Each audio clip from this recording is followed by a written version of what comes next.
আমাদের ভেহিকেলে আমি উঠবো না, ভেহিকেলের যাত্রী হবো না, এতটুকু কমিটমেন্ট তো আমি করতে পারি নাকি?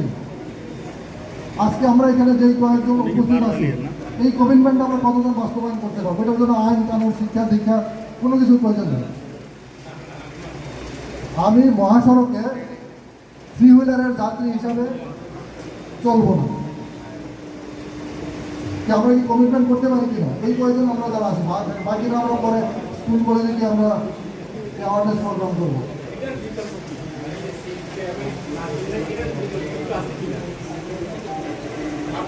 এই এখন আমাকে আর্গুমেন্টে আসতে হচ্ছে, তাই তো? এখনই আমার আর্গুমেন্টে আসতে হচ্ছে। তাহলে আমাকে এই যে আপনি বলতেছেন যে বিকল্প নাই, তাহলে আমরা যারা পুলিশিং করি আমি তো আপনার সমাজের বাইরে না, তাই না?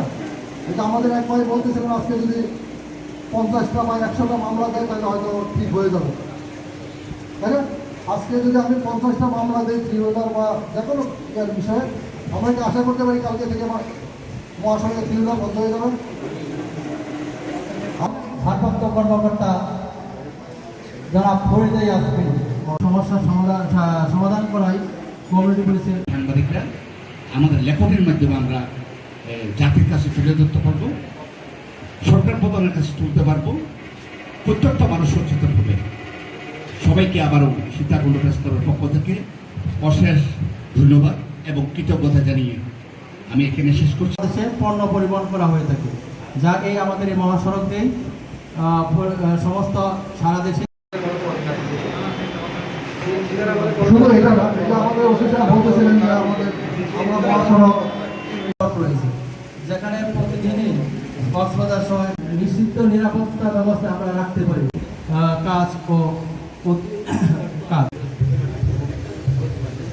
সেটি আমরা আলোচনা করব। এখন আমাদের আজকের সবার পরিচয় সেখান থেকে আমি তিনটি প্রোগ্রাম দেখছি। আমার সঙ্গে হাতে হাত মিলে কাঁধে কাঁধ মিলে কাজ করি। সমাজে কোনো প্রকার অপসংস্কৃতি অন্যায় অভিযোগ থাকতে পারে না। সুতরাং আমরা কাজ করবো, আপনারা আমাদের সহায়তা করবেন। আমরা আসি জনতা পুলিশ জনতা, কথা বলে একটাই যে আমার পুলিশ আমার দেশ, সবাই বাংলাদেশটাকে ভালো রাখবো। এই পরিচয় রাখতে পারে বক্তব্য শেষ করছি। আসসালামু আলাইকুম। কমিউনিটি পুলিশিং হচ্ছে জনতা যখন পুলিশের কাজ করে, ওটাই তো কমিউনিটি পুলিশ, তাই না? কমিউনিটি পুলিশ বলতে আমরা বুঝি যে পুলিশের সাথে যখন জনতা একত্রিত হয়ে কাজ করে। তো আপনারা তো অনেক সমস্যার কথা বললেন, আপনাদের সমস্যার কথা আমাদের সম্মানিত কুমিরা হাইওয়ে ওসি সাহেব উনিও জবাব দিলেন, আমাদের অফিসার ইনচার্জ সীতাকুণ্ড মডেল থানা উনিও জবাব দিলেন। তো আমাদের সম্মিলিত প্রচেষ্টা জনাব শাহিনুর আলম